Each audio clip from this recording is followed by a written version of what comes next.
Hello students, back to the channel learning platform. Today we will discuss about chapter from the diary of Anne Frank. Anne Frank जो कि एक writer भी बोल सकते हैं हम इन्हें। इनकी डायरी बहुत ज़्यादा फेमस हुई थी, जो इन्होंने खुद लिखी थी जब ये 13 ईयर्स ओल्ड थी, जब ये एक चाइल्ड थी तब इन्होंने एक डायरी लिखी थी। तो from the diary of Anne Frank मतलब कि इनकी डायरी में से ही एक छोटा सा पार्ट लिया हुआ है ये इस स्टोरी में। बहुत अच्छी स्टोरी है ये। और तो स्टार्ट करते हैं, चैप्टर 4 है आपकी बुक से, ठीक है। तो क्या है एनी फ्रैंक की स्टोरी, उन्होंने इसी बारे में बताया है। एनी फ्रैंक जो कि एक छोटी सी लड़की थी, क्यूट सी, ठीक है। वो एक जर्मन गर्ल थी जिनका बर्थ हुआ था 12 जून 1929 में, ठीक है, जर्मनी में। वो एक बहुत ही क्यूट सी लड़की थी जिनकी फैमिली थी, ग्रैंड पेरेंट्स थे जिनके मदर फादर, एक छोटी सिस्टर, यंगर सिस्टर थी उनकी, ठीक है।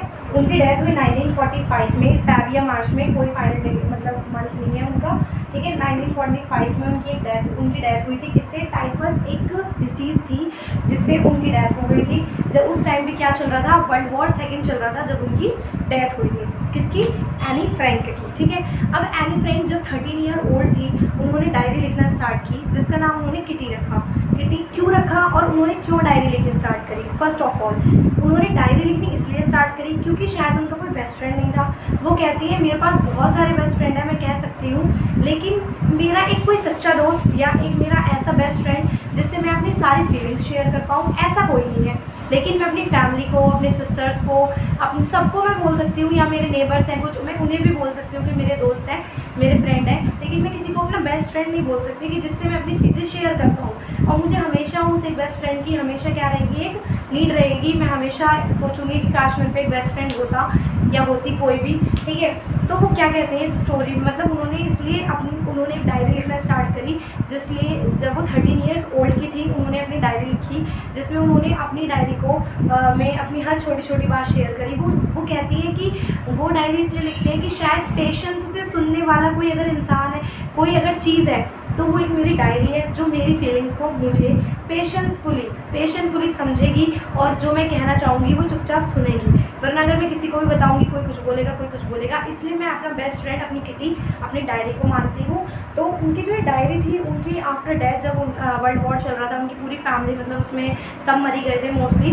तो उनके जो फादर थे जब वो वापस आए जहाँ पे रहती थी अपनी ग्रैंड पेरेंट्स के पास, अपनी ग्रैंड मदर्स के पास जो एनी फ्रैंक रहती थी, उसके फादर आए और उन्होंने वहाँ पे बहुत ढूंढने की कोशिश करी क्योंकि उन्हें पता था कि एनी जो है वो एक डायरी लिखती है और मैं उस डायरी को ढूंढ के रहूँगा। उन्होंने वो डायरी ढूंढी, उन्होंने देखा उस डायरी को और उन्होंने उस डायरी को पब्लिश कराया। और वो इतनी ज़्यादा फेमस हुई डायरी जो एनी फ्रैंक की है। उस डायरी का टाइटल दिया गया the diary of Anne Frank, the diary of little girl, ठीक है।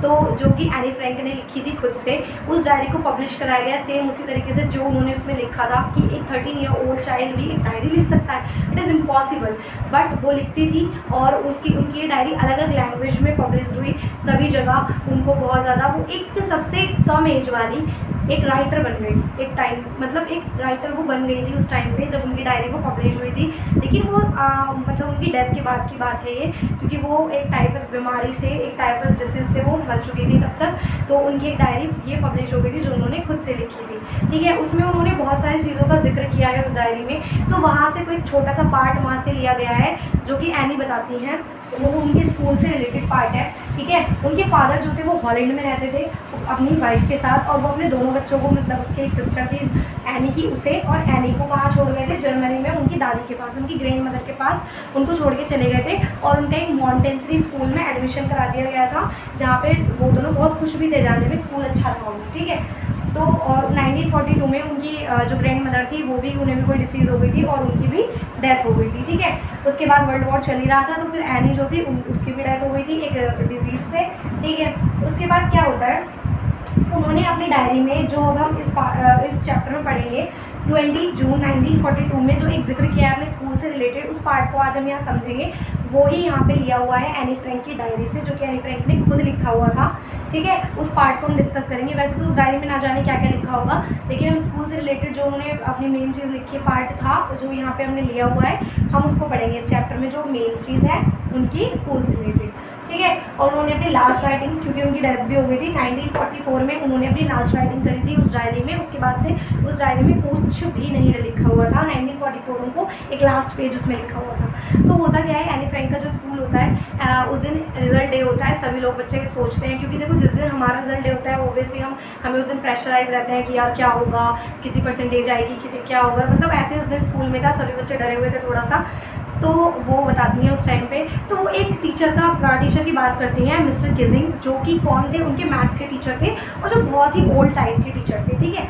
वो मिस जो एनी थी उसको हमेशा क्या बोलते थे, चैटर बॉक्स बोलते थे, क्योंकि एनी बहुत ज़्यादा बातें करती थी, बहुत ज़्यादा बोलती थी। तो उन्होंने एनी को चैटर बॉक्स बोलना स्टार्ट कर दिया था और वो हमेशा एनी को ज़्यादा होमवर्क देते थे, क्योंकि वो बोलती ज़्यादा थी। उनको पसंद नहीं था कि वो ज़्यादा बोले और वो ज़्यादा बोलती थी। तो एक दिन एनी को उन्होंने एक राइटिंग दी चैटर बॉक्स पे। उन्होंने बोला कि एक ऐसे लिख के लेके आना, एक चैटर बॉक्स पे पैराग्राफ लिख के लेके आना।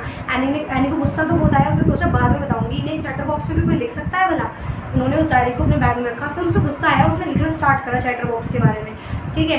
तो उसने उसमें लिखा कि मतलब ये मुझे कैसे मिला है, मेरी हेरिडिटी है, ये मेरे को मेरे पेरेंट्स से मिला है। जितना मैं बोलती हूँ शायद मेरी माँ भी बोलती है, इसलिए आप इसको बंद नहीं करा सकते। मेरी मर्जी में कितना भी बोल सकती हूँ और ये कोई गलत काम नहीं है बोलना, इसलिए मैं बोलूँगी। अब जब सर ने नेक्स्ट डे होमवर्क देखा, उनको पहले बहुत हंसी आई। उन्होंने सोचा, लेकिन वो फिर भी मतलब उन्हें लगा कि ये बहुत ज़्यादा बोलती है लड़की, कुछ तो करना पड़ेगा। उन्होंने सेकेंड पैराग्राफ फिर दिया उन्हें नेक्स्ट डे लिखने के लिए एनी को, जो था एन इनकॉरेक्टेबल चैटर बॉक्स, यानी कि फिर दोबारा एक इनकॉरेक्टेबल चैटर बॉक्स पे जो कभी चुप नहीं होता उसके ऊपर लिखने के लिए दिया। एनी को फिर गुस्सा आया, एनी ने फिर उसमें कुछ उल्टा सीधा लिख दिया।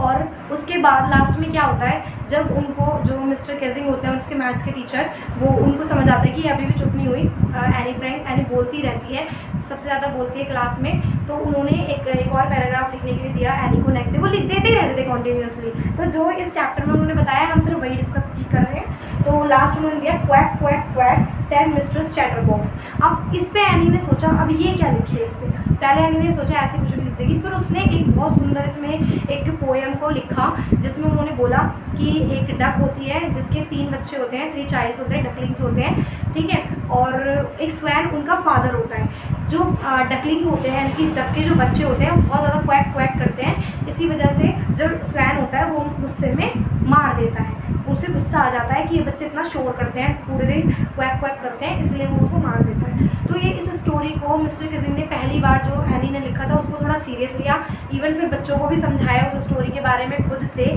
और फिर उसने बोला, उसने एनी को फिर बोलने की पूरी परमिशन दी कि ठीक है तुम्हें परमिशन है बोलने की, जो तुम बोलना चाहती हो, जितना तुम बोलना चाहती हो, जैसे भी, अब मैं तुम्हें कभी नहीं टोकूंगा। क्योंकि वो हमेशा उसको बोलते रहते थे, टोकते थे बीच बीच में, तुम इतना बोलते हो, तुम चैटर बॉक्स हो, तुम क्वैक क्वैक चैटर बॉक्स हो, कुछ भी बोल देते थे उसको, तो उसको वो बुरा लगता था। तो लास्ट में जब एनी ने एक पैराग्राफ लिखा, उससे जो मैथ्स टीचर थे उन्हें थोड़ा सा मतलब उन्होंने उसको सीरियस लिया उस बात को, और फिर एनी को उन्होंने पूरी परमिशन दे दी कि ठीक है तुम्हें बोलने की पूरी परमिशन है, हमसे मैं तुम्हें ना ज़्यादा होमवर्क दूंगा ना कुछ। उसके बाद से एनी को होमवर्क मिलने बंद हो गए, जो ज़्यादा होमवर्क एक्स्ट्रा होमवर्क मिलते थे, और एनी को जो बार बार रोका जाता था बोलने के लिए, अब उसकी भी एनी को परमिशन मिल गई थी। तो उन्होंने मतलब आपकी जो बुक है उसमें चैप्टर 4 में एनी की डायरी में सिर्फ यही मतलब इस चीज़ को ही बताया गया है कि उनका जो स्कूल का एक सीन था उसको डिस्क्राइब किया हुआ है यहाँ पे, कि क्या सीन था, वो क्या हुआ था उस दिन स्कूल में, क्या क्या होता था वहाँ पे। तो इसीलिए इतना ही है। उनकी जो रियल डायरी होगी उसमें तो बहुत कुछ लिखा होगा, जो उन्होंने खुद लिखी हुई है, जो पब्लिश भी है, मार्केट में है अभी, उसमें तो बहुत कुछ लिखा होगा। लेकिन आपकी बुक में एक यही पार्ट दिया हुआ है उनके स्कूल से रिलेटेड। होपफुली आपको वीडियो समझ आया होगा। पॉइंट्स इसलिए लिखती हूँ मैं जिससे आपको क्लियर हो जाए चीज़ें। तो अगर कुछ समझना है उसके बाद भी तो कमेंट बॉक्स में कमेंट कर देना। Thank you so much. Video अच्छा लगा हो तो लाइक शेयर सब्सक्राइब जरूर करना। Bye bye.